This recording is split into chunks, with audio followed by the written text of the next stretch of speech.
Tawagin mo na lang ako sa pangalang Rico. Nasa edad 33 at kasalukuyang naninirahan sa Albay. Hindi ko nababanggitin ang eksaktong lokasyon para hindi na rin makalikha ng agam-agam at pagkabahala sa aking mga kabarangay. Sa kasalukuyan, isa na akong pamilyadong tao at masayang namumuhay kasama ang aking pamilya dito sa lupain na ipinamana pa ng lolo ng aking ama na si Lolo Pido. Si Tatay Lino naman ay kasalukuyang nasa Maynila. Katuwang siya ng kanyang kapatid na si Lina sa kanyang pwesto sa Dangwa. Magmula nang magkapamilya kaming magkakapatid, lumuwas na si Tatay Lino sa Maynila kasama si Inay. Dahil ayon sa kanya, mas nalilibang sila doon at kumikita pa ng malaki. 3 lang kaming magkakapatid, ako ang panganay, at ang 2 babae na sumunod sa akin ay parehong nakabuo na ng pamilya sa Canada. Naiwan sa akin ang sakahan na pagmamay-ari ni Tatay Lino. Lihitimong isinuko ng aking 2 kapatid ang kanilang karapatan at buong pusong pinaubaya sa akin ang lupain ng aming ama. May kakayahan silang bumili ng lupain kung kanilang nanaisin. Pero mas gusto nilang manatili sa Canada kaysa dito sa Pilipinas. Ang aming magulang na lang ang sumasadya sa kanila sa Canada para na rin magbakasyon ang 2 matanda doon. Ang kwentong ibabahagi ko sa inyo ay nangyari sa kalagitnaan ng 1960s at nasa edad 5 at 7 taon pa lamang ang magkapatid na Lino at Lina. Ayon sa aking mga magulang, ay ibang-iba na ang mukha ng aming bayan kumpara noong kamusmusan nila. Hindi niya naman sinasabi sa amin na ang pagsulong ng aming lugar tungo sa kaunlaran ay nakakabahala.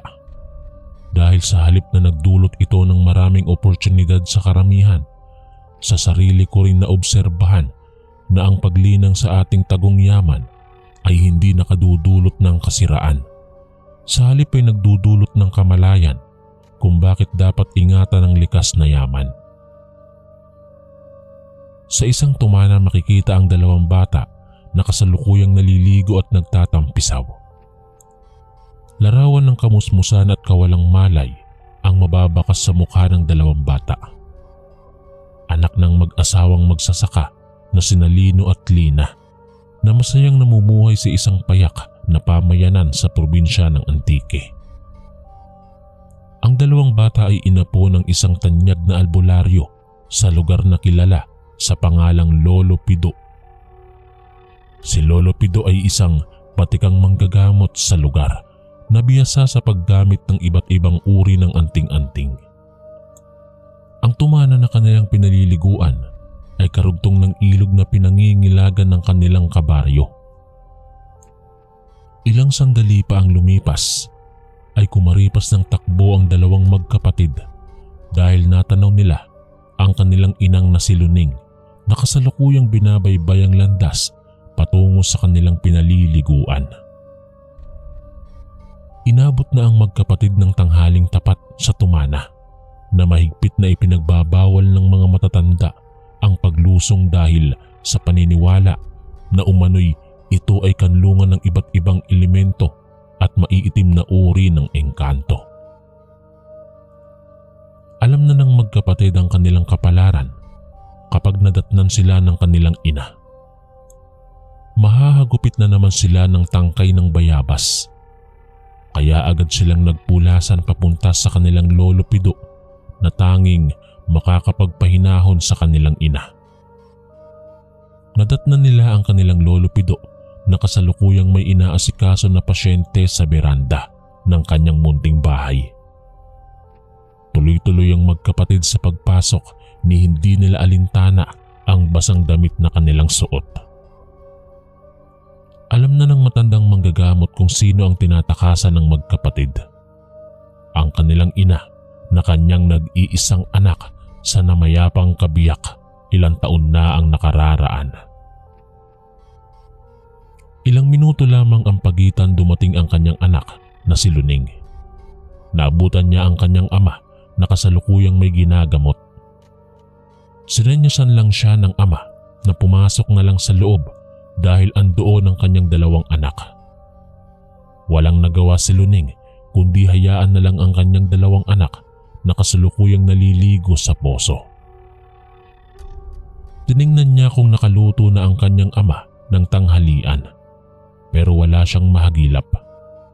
Dahil solong anak, malapit si Luning sa amain kaya malaya siyang maghalungkat sa kusina ng kanyang maaaring maluto. Nagsaing si Luning at niluto ang dalag na nakalagay sa maliit na batya. Malamang ay hindi na naluto ng kanyang ama dahil may dumating na pasyente ang matanda. Matapos na makapagluto si Luning, ay kanyang ipinatawag ang kanyang kabiyak sa kanyang dalawang anak para doon na lang mananghalian. Nag-unahan ng magkapatid sa pagsundo sa kanilang ama na kasalukuyang nag-aasikaso ng kanilang sakahan. May malaking sakahan na ipinamana si Lolo Pido sa kanyang anak nung makapag-asawa na si Luning. Kanya nang ipinagkatiwala sa asawa nito ang paggawa. Pagkalipas lang ng ilang minuto, magkasama na ang mag-aama na binabagtas ang daan pabalik. Hindi alintana ni Romeo ang pagod. Nagawa pa niyang pasanin sa kanyang balikat ang dalawang makukulit na anak. Larawan ng isang tipikal na pamilyang Pilipino ang mayroon ng mag-asawang Luning at Romeo. Kasundong-kasundo niya ang kanyang biyanan na lalaki dahil na rin sa kanyang katangiang tinataglay.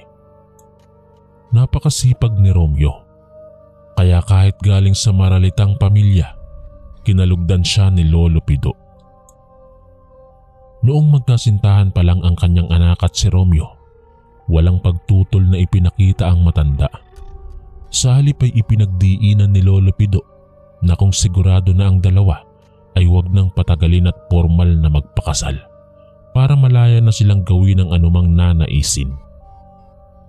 Ayaw ni Lolo Pido na palihim na magkita ang dalawa at nasa wastong gulang naman ang kanyang anak para mag-asawa.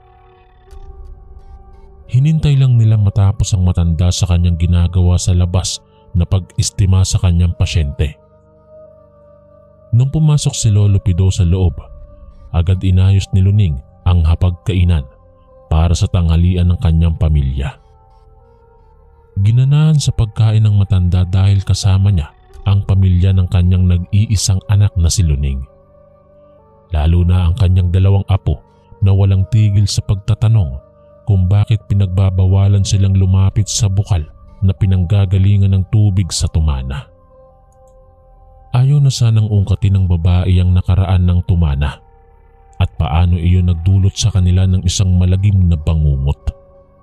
Dahil sa pamimilit ng magkapatid, napilitan si Lolo Pido na balikan ang nakaraan at muling sariwain ang kahapon. Ang kanyang kabiyak na ina ni Luning ay nabiktima ng mga nilalang na naninirahan sa bukana ng bukal. Isang araw, habang abala si Lolo Pido sa kanyang sakahan, nagboluntaryo ang kanyang misis na magkusang iahon ng kanilang mga alagang kalabaw. Inabot ng 2 oras pero hindi nakabalik ang kanyang asawa. Kaya agad na bahala si Lolo Pido at nagdesisyon siya na sadyain ang tumana. Batid ni Lolo Pido kung gaano kahiwaga ang ilog na iyon, lalong-lalo na ang bukal na pinanggagalingan ng malinaw na tubig. Pinagtakluban ng langit at lupa si Lolo Pido ng kanyang masumpungan ang kalagayan ng kanyang kabiyak.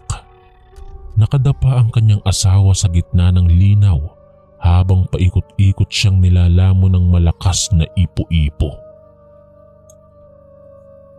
Ang kanilang alagang kalabaw ay tinangay ng agos sa dulong bahagi, kaya nagawa nilang makawala sa ipo-ipo sa bukal.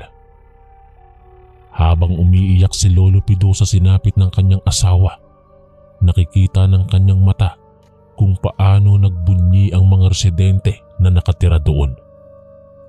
Usap-usapan sa aming bayan.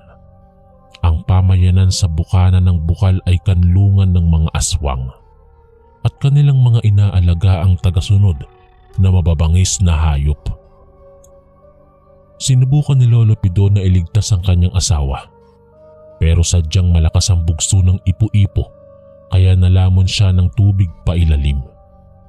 Habol hininga si Lolo Pido at noong subukan niyang makaangat sa taas, may kung anong puwersa na pumipigil at humahatak sa kanya pailalim. Inakala ni Lolo Pido na iyon na ang katapusan ng kanyang buhay, kaya nagpadala na lang siya sa puwersang humahatak sa kanya. Noong marating niya ang kalaliman ng linaw, ay may nakita siyang kumislap na bato sa ilalim at nagkusa itong lumapit sa kanyang palad. Mahigpit niyang ikinulong ang bato sa kanyang palad at iyon ang nagligtas sa kanya. Unti-unting nagawa ni Lolo Pido na makahinga sa ilalim ng tubig at nagkaroon siya ng ibayong lakas para mapaglabanan ng malakas na daos-dos ng tubig. Tagumpay na nakaahon si Lolo Pido, pero sa kanyang pagbukas ng kanyang mata, kitang-kita niya na nagsipulasan ng mga malalaking buwaya papunta sa malalim na bahagi ng tumana. Hindi na napagtuunan ng pansin ni Lolo Pido ang mga malalaking hayop. Agad niyang hinagilap ang kanyang asawa, pero huli na ang lahat dahil nagkalasog-lasog na ang katawan nito. Magmula noon, hindi na muling nagpakita ang mga hayop at iyon din ang simula ng kanyang panggagamot. Ang nakuha ni Lolo Pido sa ilalim ng bukal ay isang mutya ng tubig at ito ang dahilan kung bakit siya nakaligtas sa trahedya. Siya ay kusang pinili ng mutya ng tubig kaya nagsipulasan ng mga higanteng buwaya dahil sa takot na balikan sila ni Lolo Pido sa kanilang ginawa sa kabiyak nito. Ang mga higanteng buwaya ay sumusubok na makuha ang mutya ng tubig. Kaya nila nilunod ang asawa ni Lolo Pido sa pag-aakalang nagbabantay rin ito sa paglitaw ng ipo-ipo.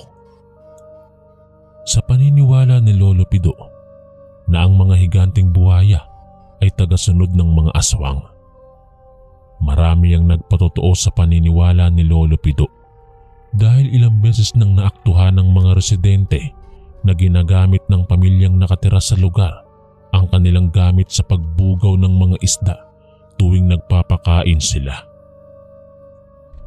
Masagana ang tumana sa isdang tabang kaya naging pangunahing kabuhayan ng mga residenteng nakatira sa bukana ng Bukal ang pag-aalaga ng hito.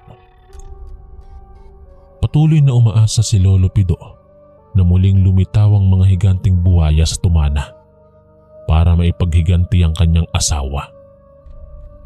Matagal siyang pabalik-balik sa lugar pero ang laging nakikita niya doon ang mga nakatirang aswang na nagpapalit anyo pagkagat ng dilim. Ilang beses na niyang pinangaralan ng mga apo sa lugar na iwasan na ang mapadako sa tumana. Pero likas ang katigasan ng ulo ng kanyang dalawang apo dahil patuloy ang mga ito sa paliligo sa ilog. Muli niyang binalaan ang dalawang bata sa panganib na maaari nilang kaharapin kapag patuloy silang manggambala sa mga nilalang na nakatira doon. Pagkatapos ng mahabang usapan at kwentuhan, habang kumakain ay muling bumalik si Lolo Pido sa pag-istima sa kanyang pasyente. Bago sila matapos sa pagkain, may dumating na pasyente ang matanda kaya napilitan itong tapusin ang usapan. Ang asawa naman ni Luning muling bumalik sa sakahan para doon na magpahinga saglit. Si Luning naman nagligpit na ng kanilang kinainan at susunod na rin sa kanyang asawa doon sa sakahan para ipagpatuloy ang kanilang gawain. Ang dalawang bata ay kanyang iniwanan sa ama na kasalukuyang abala sa kanyang pasyente.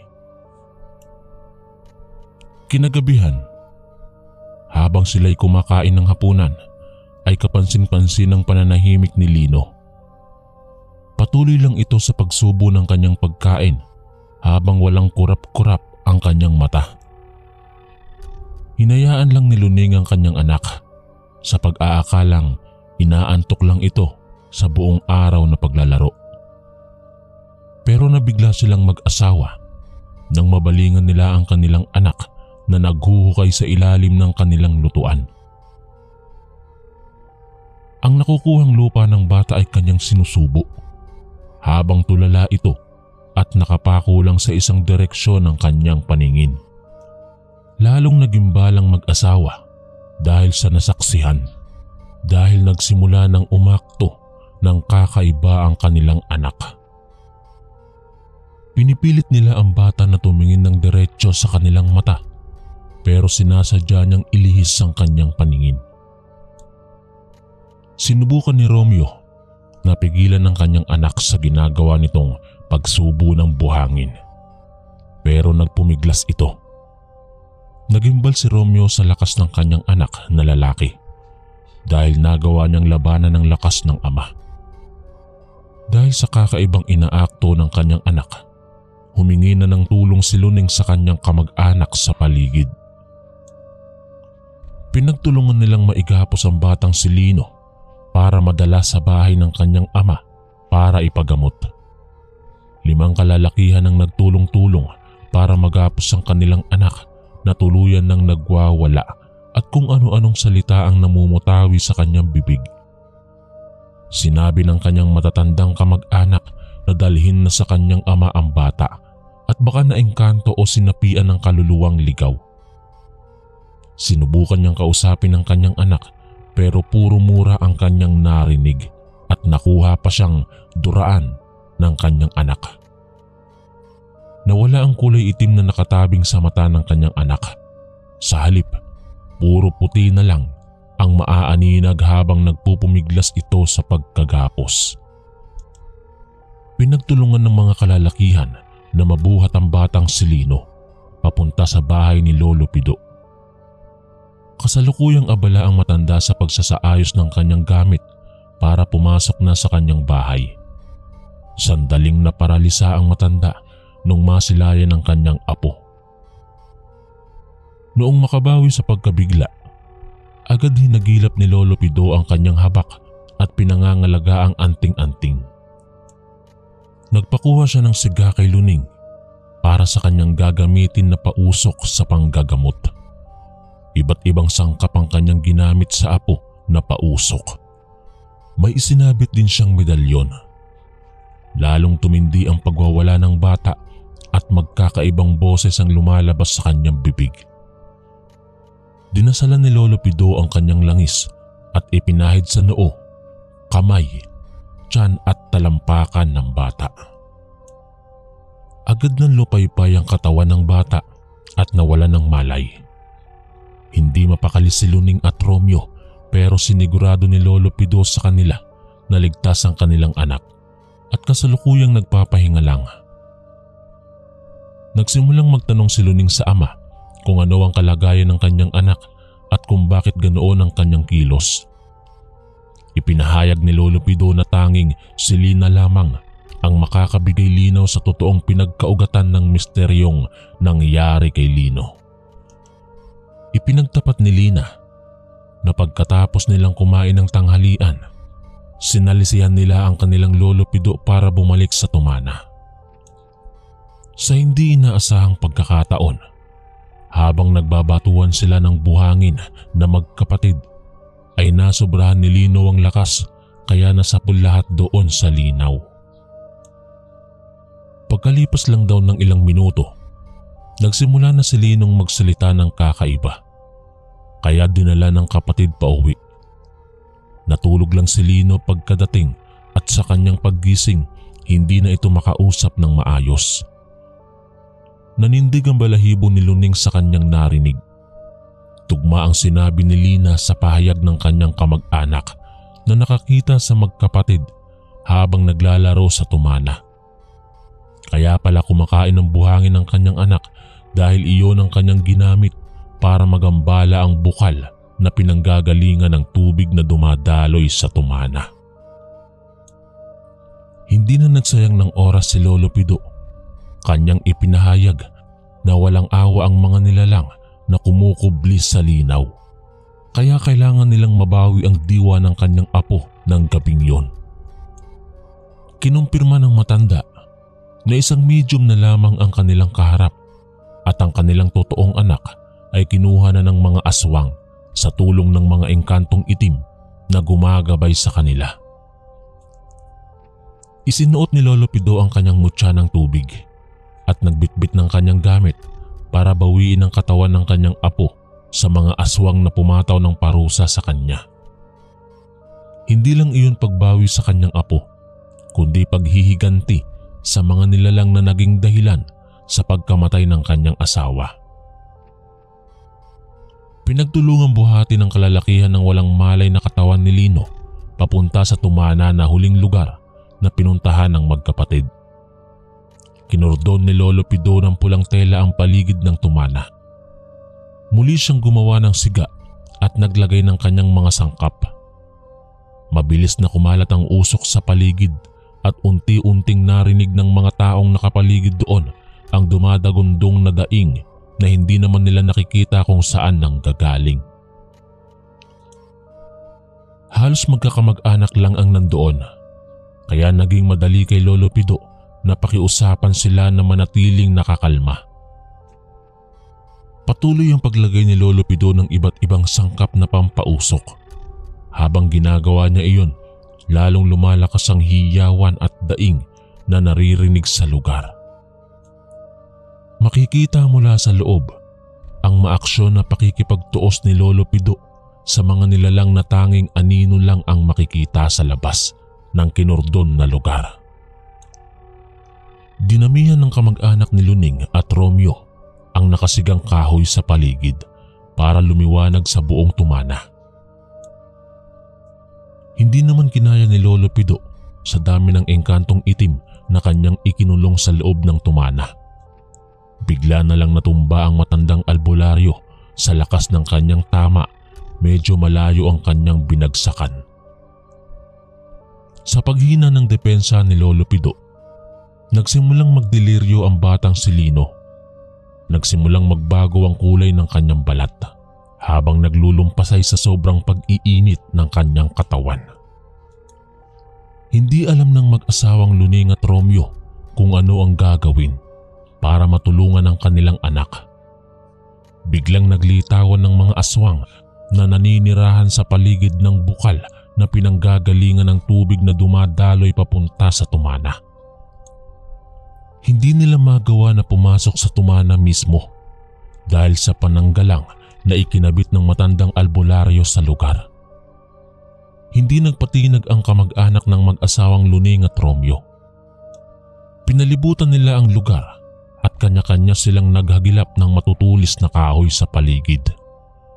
Nanatiling nakabang lamang ang residenteng nakatira sa bukana ng bukal dahil may kung anong mga nilalang silang hinihintay na makawala sa kinordohan na lugar ng matandang albularyo. Sinubukan ng kanyang kamag-anak na pumasok sa lugar na kinordohan ng matanda, pero agad itong sumigaw na huwag tangkaing pumasok dahil ikakamatay ng kanyang apo kapag nakawala ang kaluluwa ng bata sa loob. Ginawa ng matandang albularyo ang lahat para makatayo. Agad itong sumigaw na ipasok ang katawan ni Lino sa loob, pero iwasan na dumikit ang kanilang katawan sa tali. Pinagtulungan ng magkamag-anak na maipasok sa loob ng tali ang katawan ng bata. Naghihingalo na si Lino nung ipasok siya sa loob at may lumalabas na itim na likido sa kanyang bibig habang ang kanyang mata ay tuluyan ng naging kulay pula. Si Lolo Pido naman kasalukuyang hawak ang kanyang anting-anting na kinuha niya mismo sa bukal na nandoon. Habang hinahawakan ni Lolo Pido ang kanyang anting-anting ay kanyang nadiskubre na sumasabay ang ritmo ng tubig sa direksyon ng mutya. Ipinihit niya ng mabilisan ng mutya at nakabuo siya ng isang malakas na ipo-ipo sa tubig. Patuloy lang niyang ginagawa yun hanggang natutunan niya kung papaano palakihin ang ipo-ipo ng mabilisan. Mula sa labas, madidinig ang malakas na hiyawan at nakakabinging daing sa loob. Nanumbalik ang lakas ni Lolo Pido at muli niyang binuhay ang malakas na pausok sa gilid ng tumana. Nasaksihan ng lahat kung paano ipamalas ni Lolo Pido ang lakas ng kanyang anting-anting. Nagawa niyang utusan ang kanyang anting-anting na pataasin ang temperatura ng tubig sa loob ng tumana. Isang nakakapanindig balahibong daing at hiyawan ang namayani sa buong paligid. Kitang-kita ng kanyang kamag-anak kung papaano umusok ang tubig na umaagos doon. Tuluyang nawala ang mga aninong nakikita sa likod ng usok at nawala ang hiyawan na kanina'y namamayani sa paligid. Tanging huni ng ibon ang madidinig at ang mapayapang daloy ng tubig sa tumana. Unti-unting bumalik sa dating kulay ang balat ni Lino at nagsimula na siyang gumalaw. Unti-unti ring lumitaw ang mga higanting buhaya sa paligid. Umahon sila mula sa malalim na bukal dahil na rin sa pag-init ng tubig. Nagambala ang kanilang pananahimik sa kalaliman dahil na rin sa paglitaw ng ipo-ipo sa tulong ng mutya na hawak ni Lolo Pido. Mabilis na pinapasok ni Lolo Pido ang kanyang kamag-anak na nandoon sa paligid ng tumana sa loob ng lugar na kanyang kinordon. Tinodo ni Lolo Pido ang pagpapausok at pagsasagawa ng ritual at dasal, kaya umatras ang mga higanting buaya at hindi nila nagawang pasukin ang loob ng tumana. Hindi na nakontrol ng mga aswang na naninirahan sa lugar ang kanilang mga kampon na higanting buaya. Isa-isa silang inatake at mabilis na hinabol. Nagsipulasan ng mga aswang na nandoon sa lugar. Nanatili ang kamag-anak ni Lolo Pido sa loob ng pulang tali habang pinagmamasdan ng pagwawala ng mga higanting buhaya sa lugar. Ayon kay Lolo Pido, na ang mga aswang na bumiktima kay Lino ay hindi pangkaraniwan. May kaalaman silang salamangka at ginagabayan sila ng mga engkantong itim, pero hindi nila magagamit ang kanilang mga gabay dahil matagumpay na naikulong ni Lolo Pido ang mga nilalang sa ilalim ng linaw at sinelyuhan ng kanyang mutya. Sa pagkawala ng mga engkantong itim, nawala din ang kanilang kakayahan na mapasunod ang mga higanting buwaya na alaga ng mga engkanto sa bukal. Napilitang mag-anyong aswang ang mga residenteng nakatira sa paligid para malabanan ang lakas ng mga higanting nilalang. Marami ang nasawi sa kanilang hanay bago nila naitaboy ang mga higanting buwaya na walang habas na lumapas sa kanilang kasamahan. Mabilis na nagsipulasan ng mga aswang na nakaligtas sa labanan sa pagitan ng kanilang mga dating tagasunod. Tanging ang kanilang mga anak na maliliit ang kanilang dala at tinunto ng daanan paakyat sa bundok. Hinayaan na sila ni Lolo Pido dahil sapat ng kabayaran ang pagkamatay ng kanilang kalahing aswang sa kamay mismo ng nilalang na kanilang ginamit sa pagkamatay ng kabiyak ni Lolo Pido. Inabandona ng tuluyan ng mga residenteng nakatira sa paligid ng tumana ang kanilang kabahayan. Si Lino naman at kanyang kapatid na si Lina ay nadala na sa pangyayari at hindi na muling sinubok na lumapit sa lugar. Magmula noon, bumalik ang mapayapang pamumuhay sa lugar at naging malaya ang mga residente na linangin ang biyaya ng tumana. Hindi naglaon, ginawang pangunahing pinagkukunan ng tubig ang bukal at tuluyang nilagyan ng takip para wala ng residente ang mapahamak sa lugar. Ayon kay Tatay Lino, bago mamatay si Lolo Pido, ibinalik niya ang mutya sa linaw para muling magprotekta sa lugar. Pero ginawaran niya ng isang engkantasyon para lalong mapatibay ang harang sa pinaglagyan niya ng mga itim na engkanto sa kalaliman ng bukal.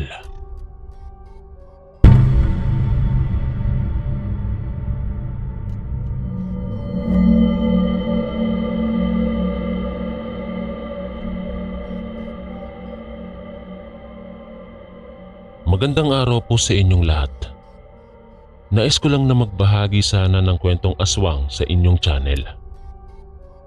Itong kwentong ito ay naging karanasan ko noong bata pa lamang ako. Tawagin niyo na lang po ako sa pangalang Tolits. Noong mga panahong nangyari ito, ay nasa edad 13 anyos pa lamang ako. Dahil hirap kami sa buhay, tanging pagtitinda lang ng bagoong ang aming ikinabubuhay. Malapit kasi sa dagat ang aming bahay. At ang madalas naming suki na bumibili sa amin ay ang mga nakatira sa bahaging bukirin. Madalas noon ay sumasama ako sa aking ama sa paglalako ng aming mga bagoong. Gawa nun, kilala na kami ng mga tao na nakatira sa mga liblib na baryo. Isang beses noon, dahil marami-rami din ang bagoong na aming ibibenta, sinabihan ako ng aking ama na samahan siya. Anya, kailangan daw niya ng alalay nang sa gayon ay mas mapadali ang kanyang trabaho. Hindi din naman ako tumanggi dahil alam kong kapag naubos na ang aming ilalako ay bibigyan niya rin ako ng aking magiging parte. Maaga pa lang ay umalis na kami ni tatay dahil nais naming maubos agad ang aming bagoong. Naglakad na lang kami mula sa aming bahay patungo sa mga kanayunan na malayo sa tabing dagat. Subalit habang kami ay naglalakad, nakaramdam ako ng panghihina. Hindi ko alam kung ano ang rason nun, kaya sinabi ko sa aking ama ang pakiramdam ko. Agad namang napailing si tatay at sinabi niyang huwag ko na lamang daw pansinin ang bagay na yon. Gayong mas mahalaga pa rin ang aming kikitain sa araw na yon. Tumango ako sa kanya at ipinagpatuloy na lang ang aking paglalakad. Makalipas noon ng ilang oras, nakarating kami sa isa sa pinakaliblib na baryo sa aming bayan. Hindi na kami nag-aksaya ng oras at agad kaming dumiretso sa pinakasuki ng aking ama. Pagdating namin sa bahay nito, hindi naman kami nabigo dahil bumili yun sa amin. Magpapaalam na sana kami noon sa suki ni tatay nang biglaan nagwika ito. Sinabi niyang hindi daw bibili ang iba niyang kanayon sa amin dahil may bagong naglalako daw doon ng bagoong. Napakunot noon naman si tatay at agad siyang nagtanong kung sino ang bagong naglalako doon at umaagaw ng kanyang mga mamimili. Nang mga panahong yon, ay hindi kaagad sumagot ang suki ng aking ama. Sa halip ay napadungaw siya sa bintana at animoy inalam niya kung may ibang tao sa paligid. Hindi pa siya nakontento noon at agad niyang isinara ang pinto ng kanyang bahay at maging ang mga bintana. Pagkatapos niyang gawin yon, agad siyang bumalik sa amin at humingi ng patawad. Sinabi niya na sinadya niyang isara ang mga bintana at pintuan nang sa gayon ay walang ibang makakarinig ng kung anumang ikikwento niya. Noon din ay nagtanong ang aking ama kung ano ang ikikwento niya at kung patungkol yun saan. Isang pagbuntong hininga naman agad ang pinakawalan ng suki ni tatay at nagsimula na siya sa kanyang pagkukwento. Ayon sa kanya, malakas daw ang ugong na balita na ang naglalako ng bagoong sa kanilang nayon ay isang aswang daw. May mga nakahuli daw kasi sa aling naglalako na may kung anong inihahalo sa kanyang bagoong.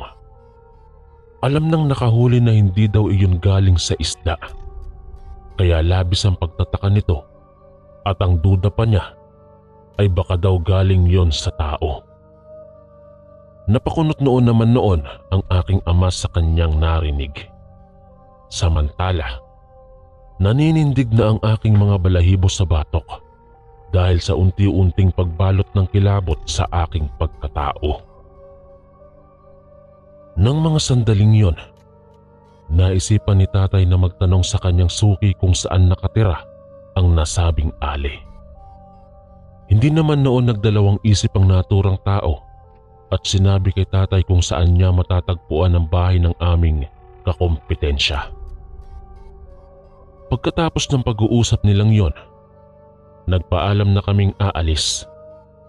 Pagkalabas namin sa bahay ng suki namin, agad na nagwika si tatay at sinabi niya na kailangan naming malaman kung gaano katotoo ang ikinuwento ng suki namin sa kanya. Napatango naman ako, subalit agad ko ring sinabi kung ano ang aming tunay na pakay sa nayong yon. Yun ay walang iba kung hindi ang magbenta ng bagoong.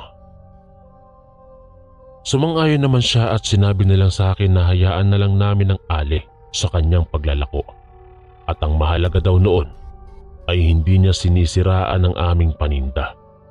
At kahit na kami mismo, nagpatuloy na lang kami sa aming paglalakad hanggang sa makarating kaagad kami sa bahay na kasunod na suki namin. Subalit labis noon ang aming pagtataka dahil agad nitong isinara ang mga bintana ng bahay niya. Yun din ang ginawa ng iba pang nadaanan namin, kaya pareho na kaming nabahala ni tatay. Gayunpaman, ipinagpatuloy namin ang aming paglalakad hanggang sa wala na kaming gaanong nakikitang kabahayan. Inakala ko noon na babalik kami dahil nga alam namin na wala nang bibili sa aming bagoong. Ngunit dumiretso ng kanyang lakad ang aking ama at wala naman akong nagawa noon kung hindi yang sumama sa kanya. Hindi kami tumigil sa aming paglalakad hanggang sa makarating kami sa bukana ng isang masukal na gubat. Napalunok ako ng aking laway dahil parang alam ko na kung ano ang iniisip ng aking ama. Hindi nga ako nagkamali noon, subalit nang magsisimula na sana kaming pumasok doon ay may tumawag sa aming likuran. Pareho kaming tumigil ni tatay at agad na napalingon. Pagkalingon namin, nakita namin ang isang babae na sa aking pagkakatansya ay nasa edad na 50 anyos. Magsasalita na sana noon ang aking ama, subalit mas naunang magwika ang babae. Sinabi niyang kung nais daw naming bumili ng bagoong niya ay wala pa daw siyang nagagawa. Subalit may natira pa naman daw kahit na kaunti na pwede naming tikman. Hindi na ako nakaimik noon at hinayaan ko na lang ng aking ama ang siyang magwika. Agad namang pumayag si tatay at sinabi niyang interesado siyang matikman ang bagoong ng Ali. Sinabihan naman kami ng Ali na hintayin na lamang namin siya dahil kukuha siya ng natirang bagoong. Tango lang ang naitugon namin sa kanya noon at hinintay siyang makabalik. Magsasalita pa sana ako para tanungin si tatay sa kung anumang nais nito, subalit agad niya akong sinenyasan na tumahimik. Sakto naman noon na nakabalik na ang babae at may hawak siyang maliit na garapon na naglalaman ng bagoong. Sinabi niya pa ng mga nakaraang araw pa ang naturang bagoong at mas masarap daw kapag bagong gawa. Nagsuhestyon pa sa amin noon na kung nais namin bumili ay pumunta lang daw kami sa kanyang bahay. Pagkatapos niyang sabihin ng ganong bagay, napangisi siya. Naisip ko noon na baka sadyang iniinsulto niya kami lalo pat alam niyang bagoong din ang aming tinitinda. Napailing na lang ako noon at napatitig sa aking ama. Noon din nagpasya na kaming umalis. Hindi na namin nagawa pa ang magpaalam sa Ali dahil nagsimula na rin siyang maglakad.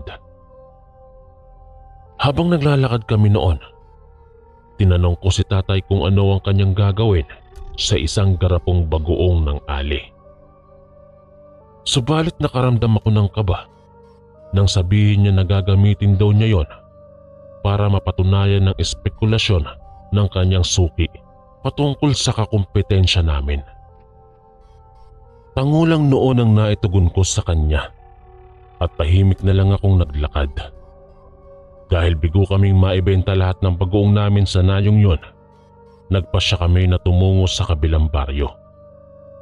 Sa kabutihang palad naman ay doon ay nailako naming lahat ng bagoong at umuwi kaming may ngiti sa aming mga labi. Subalit bago kami tuluyang umuwi sa bahay namin, dumaan muna si tatay sa palengke. Bumili siya ng kalahating kilong kalamansi, kaya napatanong ako kung para saan yun.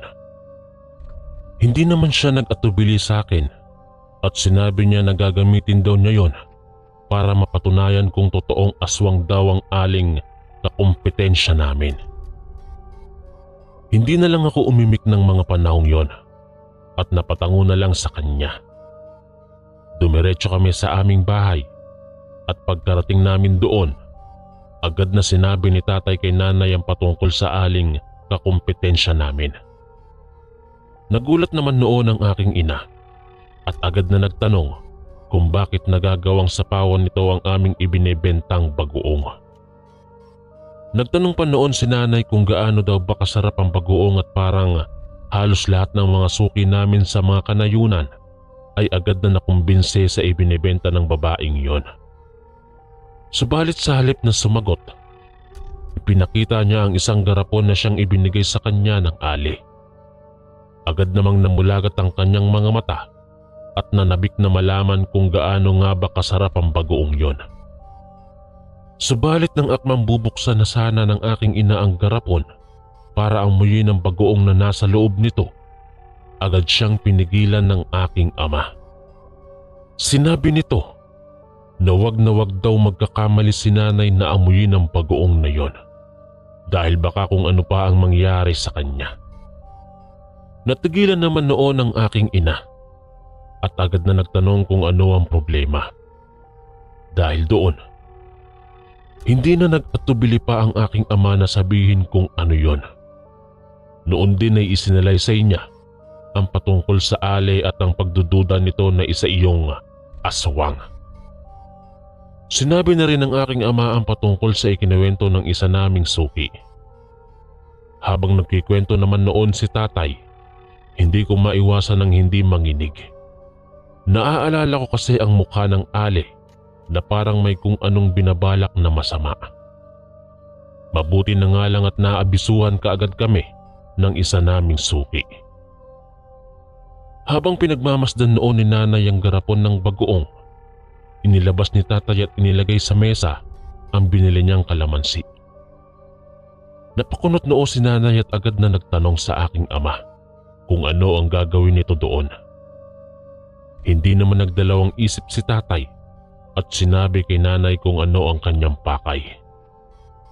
Ang sabi pa ng aking ama, sa pamamagitan daw ng kalamansi ay malalaman namin ang katotohanan kung ano nga ba ang isinasangkap ng aling kakumpetensya namin sa kanyang bagoong.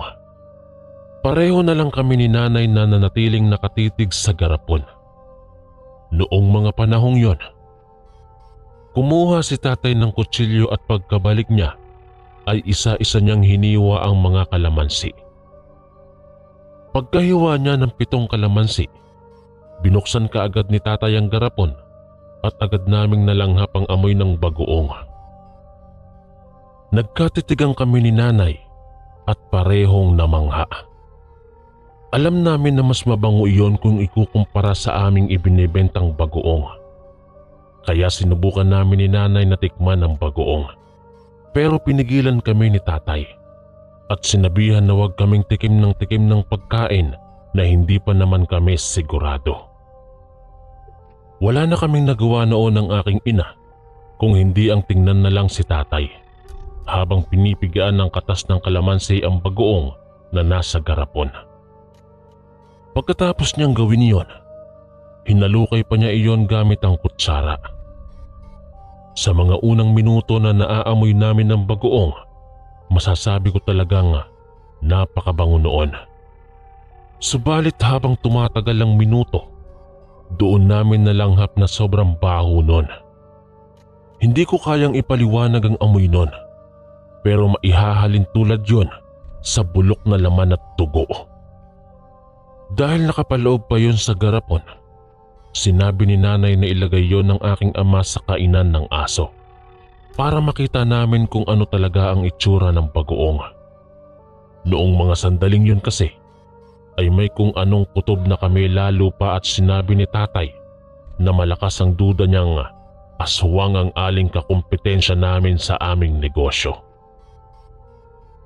Sinunod naman iyon ng aking ama at nang makuha na niya ang kainan ng aso, doon niya isinali ng bagoong na nasa garapon. Hindi namin inaalis ni nanay ang tingin sa bagoong na yon at nang tuluyan ng maisali ni tatay yon sa kainan ng aming alagang aso, pareho kaming nagimbal ni nanay. Hindi kasi namin akalain na ang bagoong palang yon ay parang purong karne. Hindi ko rin alam kung paano nagawa ng ali ang ganoong bagoong. Sa unang tingin kasi ay aakalain mo talagang gawa yon sa isda. Subalit kapag tumatagal ang pagkakatitig doon ay makikita na gawa yon sa karne. Isang malakas na hiyaw pa noon ang namutawi sa bibig ni nanay nang makita namin na may isang pirasong tainga ng bata na naroroon.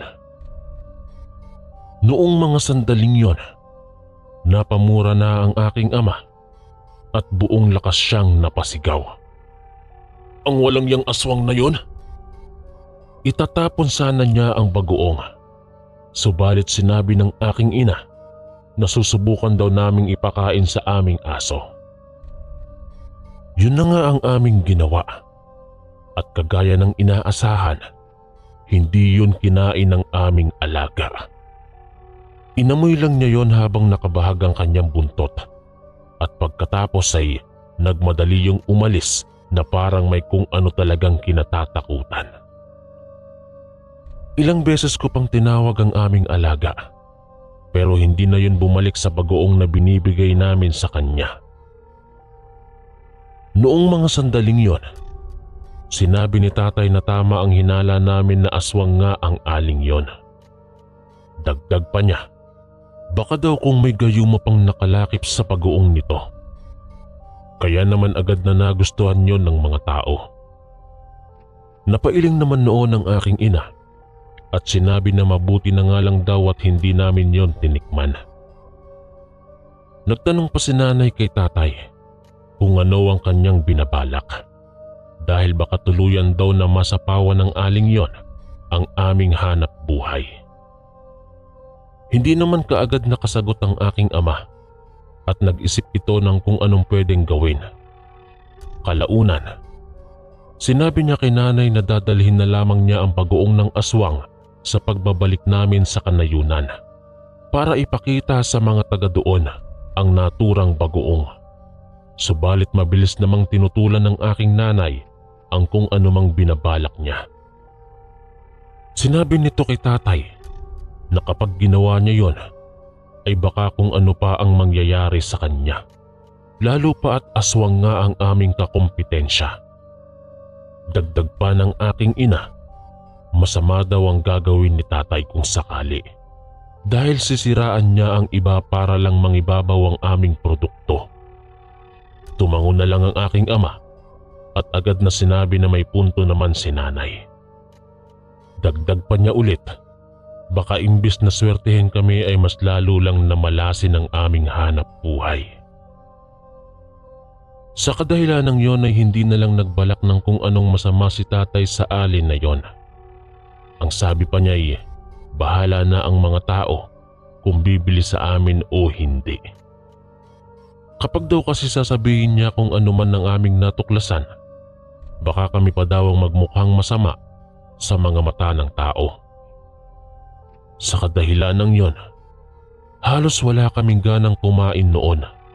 Sa halip na kumain ng kanin, nagpasya na lang kaming tinapay na lang noon at lugaw ang aming kainin hanggang sa aming hapunan. Pagkatapos naming busugin noon ang aming sarili ng lugaw na siyang nagsilbing hapunan namin, nagpasya na kaming magpahinga. Noong mga panahong yon, nasa loob ako ng aking silid, samantalang ang aking mga magulang naman ay naglatag ng banig sa sala. Makalipas ang mahigit 1 oras noon, ay naririnig ko na silang humihilik. Ako naman ay kahit na anong gawin ko ay hindi ako makatulog Pakiramdam ko kasi ay nababalisa ako sa hindi ko naman malamang dahilan. Pakiramdam ko rin noon ay may mga matang nakamasid sa akin kahit pa na alam ko namang nakasara naman ang bintana. Habang pinipilit ko noon ang makatulog, parang may nauulinigan akong pagaspas ng pakpak sa labas ng aming bahay. Sinasabayan iyon ng mahinang paghuni ng tiktik. Sa hindi ko malamang dahilan, nakaramdam ako ng kakaibang kaba. Para kasing may hindi magandang nangyayari sa labas. Dahil doon, pinag-igihan ko pa ang pagmamatsyag sa paligid. Lumipas pa ang ilang sandali. Parang papalapit sa aming bahay ang pagaspas na yon.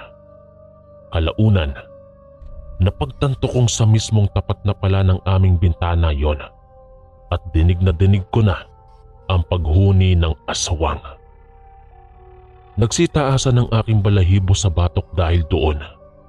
Alam ko kasi na talagang aswang ang umaaligid sa aming bahay. Habang pinakikinggan ko noon ang ingay sa labas, naalala ko ang alay na kakumpetensya namin sa paglalako ng bagoong. Naisip ko na baka nagkaroon siya ng kutob sa kung anumang ginawa namin sa bagoong niya. Dahil doon, napamura na lang din ako ng pabulong. Ninais ko noon na tunguhin ang sala para gisingin ang aking mga magulang. Subalit sa hindi ko maipaliwanag na dahilan, kahit na anong gawin ko ay hindi ako makagalaw. Parang may pumipigil sa aking buong katawan na kahit ang pagpihit ng aking ulo ay hindi ko magawa.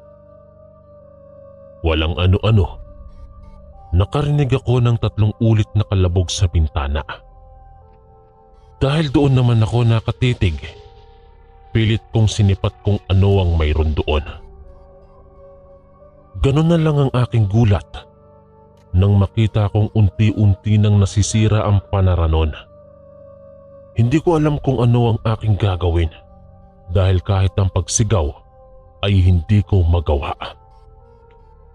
Namulagat na lamang ang aking mga mata ng mga sandaling yon dahil tuluyan nang nasira ang pinto ng bintana. Halos lumuwa ang aking puso sa takot, lalo na nang makita ko ang isang babae na kalahati lang ang katawan at mayroon siyang pakpak na parang paniki.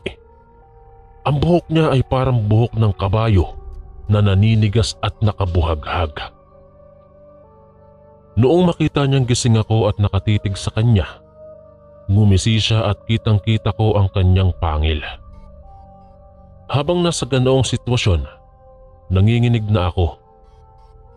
Iisang ideya lang ang nasa isipan ko noon at walang iba kung hindi ang manananggal na nakikita ko ay ang aling kakompetensya namin sa pagbebenta ng bagoong. Pinilit ko noon ang aking sarili na makagalaw hanggang sa magawa kong igalaw ang mga daliri sa aking paa.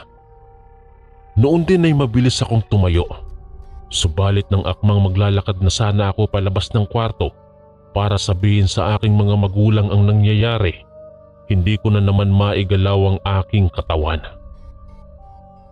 Napatingin ako sa nilalang na nasa labas ng bintana at nakita kong parang sinusubukan nitong ipasok ang kanyang katawan. Subalit dahil malapad ang kanyang pakpak, hindi niya yon magawa. Nanatili lamang siya sa kanyang pwesto habang hindi nito inaalis sa akin ang kanyang paningin. Noon ko lang din napansin na naglalaway pala siya at animoy sabik na sabik sa akin. Alam kong hindi maganda ang aking sitwasyon ng mga panahong yon at anumang oras ay paniguradong lalantakan ako ng manananggal kapag nagkaroon siya ng pagkakataon. Dahil doon, sinubukan ko ang sumigaw at sa kabutihang palad, nagawa ko yon ng ubod ng lakas. Dahil sa lakas ng aking pagsigaw, nagising ang aking mga magulang at agad nila akong tinawag. Noon din ay hindi na ako nag-aksaya pa ng oras at sinabi kong may aswang sa tapat ng aking bintana. Sinabi ko rin na isa yung manananggal. Kaya naman narinig kong parang nataranta ang aking ina. Si tatay naman ay agad na napamura at sinabi niya na wag lang akong lalapit sa bintana at siya na ang bahala. Nakarinig na lang ako noon ng sunod-sunod na yabag ng paa patungo sa labas ng aming bahay. Pagkalipas ng ilang sandali, narinig kong sumigaw ang aking ama sa labas. Sinabihan niya ang manananggal na nakikilala niya ito at ito pa raw ang nagbigay sa amin ng bagoong. Nang makasigaw naman ang aking ama, tumalikod sa akin ang manananggal at alam kong hinarap nito si tatay. Kaya hindi ko alam kung ano ang aking gagawin. Naisip kong baka kung ano ang gawin ng manananggal na yon, kaya kailangan kong maghanap ng paraan. Aalis na sana ako noon nang marinig kong napasigaw si tatay at sinabi niya sa aswang na nagawa na naming malaman kung ano ang lihim ng kanyang bagoong. Dahil doon, parang nawala ng lakas ng loob ang manananggal. Unti-unti siyang lumayo sa tapat ng bintana, subalit narinig ko namang pumagaspas ito sa bahagi kung saan nakatayo ang aking ama. Alam ko nang binabalak nitong atakihin si tatay, kaya doon na ako lumabas ng aking silid at tumungo ako kay nanay at agad na nagtanong kung ano ang aming gagawin. Kaya naman sinabihan ako ni nanay na kumuha ng natitirang kalamansi at abo. Agad ko naman itong sinunod at nang makabalik na ako ay piniga ng aking ina ang katas ng kalamansi sa abo. At saka sinabihan ako na bumalik sa aking silid. Dagdag pa niya, kapag medyo malapit ang manananggal sa tapat ng bintana, sabuyang ko daw yun ng abo. Napatango naman ako sa kanya at agad na pumasok sa aking kwarto na dala ang abong pinatakan ng kalamansi. Nasakto naman na pagkapasok ko ay medyo malapit sa tapat ng bintana ang manananggal na hanggang sa mga oras na yon ay naghahanda pa ring umatake kay tatay. Ang aking ama naman ng mga sandaling yon ay panay ang pagmumura at sinabi na kapag hindi aalis ang aswang, ipagkakalat niya ang tunay na pagkatao nito. Noong marinig ng aswang ang sinabing yon ng aking ama, ay parang pinanghinaan siya ng kanyang loob. Subalit nang mapansin ko na parang lilipad na yon palayo, doon ako nagpasyang sabuyan siya ng abo. Ang abong nakuha ko noon ay halos isang mangkok din ng dami at inubos ko yon at isinaboy ng isahan. Tinamaan ng manananggal at nakaramdam ako ng tuwa nang marinig ko siyang umungol. Napansin ko rin kaagad na parang umusok ang ilang parte ng kanyang katawan, lalo na ang kanyang likod. Dahil sa ginawa ko, nilingon niya ako. Subalit nang akmang aatake sana sa akin ng aswang na yon, ay binantaan siya ni tatay na hindi na makakabalik pa sa kanyang pang-ibabang katawan kapag may kung ano siyang gawin sa akin. Dahil sa winika ng aking ama at sa aking ginawa, ay tuluyang umalis ang manananggal na nasa labas ng aming bahay. Pinagmasdan ko na lamang siya mula sa bintana habang lumilipad ng papalayo. Noong mga panahong yon, pumasok na si tatay sa loob ng aming bahay at sinabi na ang aling kakumpetensya namin ng manananggal na yon. Tinanong ko pa siya kung paano niya nalaman at ang sabi niya ay kitang-kita niya sa hubog ng mukha nun at alam daw niya na hindi siya nagkakamali sa kutob niya. Ang sabi pa niya sa akin, kapag maglalako ulit kami ay susubukin namin puntahan ng gubat kung saan daw nakatira ang nasabing ali. Subalit noong marinig naman ng aking ina ang plano ni tatay, ay agad itong tumutol. Ang sabi naman ni nanay, hayaan na lamang namin yon at ituon na lang namin ang aming pansin sa paglalako ng aming produkto. Pareho na lamang kaming napatango ng aking ama dahil sa tinura nito. Dahil sa nangyari, ay hindi na sila bumalik sa pagtulog. Ako naman ay nanatili ring gising hanggang sa tuluyang mag-umaga. Nag-aantabay ako sa paligid dahil baka bumalik ang nilalang na yon at hindi kami makapaghanda. Sa kabutihang palad naman ay hindi na rin bumalik ang manananggal hanggang sa mag-umaga na. Dahil wala kaming tulog ng mga panahong yon, nagpasya kaming umidlip muna at ipagpaliban ng paglalako ng bagoong sa ibang parte ng aming bayan. Dumaan ng mga araw at muli kaming naglako ng aking ama ng bagoong sa nayon kung saan kami tumungo ng nakaraang araw. Pagdating namin doon, kumalat na pala ang bali-balita patungkol sa bagoong ng aming kakumpetensya. Ayon sa mga tao, ay may nakakita daw sa babaeng yon na may kinakaladkad na isang bangkay ng bata. Sinundan daw iyon ng nakakita na tao at doon niya nalaman kung ano ang ginagawa ng aling yon upang magkaroon ng ibinebentang bagoong. Ikinuwento na rin ng aking ama ang patungkol sa ibinigay ng ale na pinigaan ng kalamansi. Nangilabot ang mga taong bumibili sa amin dahil sa isiniwalat ni tatay. Sa galit ng mga tao sa ale, ay sinubukan nila itong sugurin sa kanyang bahay. Subalit noong marating nila ang tirahan nito, ay laking gulat nila dahil wala ng taong naroroon. Nakakandado na rin ang pinto at wala ring ingay sa loob. Dahil sa nangyari, nagpasya muna ang mga tao na sunugin na lamang ang tirahan na yon. Inisip kasi nila na baka bumalik ang ale kapag hindi nila gagawin ang nasabing bagay. Mabuti na lamang daw at walang nangyaring hindi maganda sa mga taong nakakain ng bagoong niya. Ang iilan nga lamang sa mga ito ay nagkasakit sa kanilang tiyan. Pero ilang araw lang din naman ang lumipas ay nawala din yon. Magmula noon ay muling bumalik sa amin ang mga suki naming tagabili ng aming tinitindang bagoong. Ganoon na lamang ang aming pagpapasalamat dahil kahit paano ay muli kaming nakabawi. Wala na rin kaming balita patungkol sa aling yon. At magmula noon ay wala na rin kaming naging kakumpetensya sa aming hanap buhay.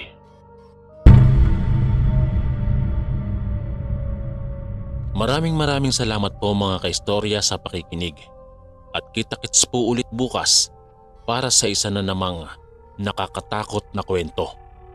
Ito po si Kuya Chris, ang inyong kaistorya.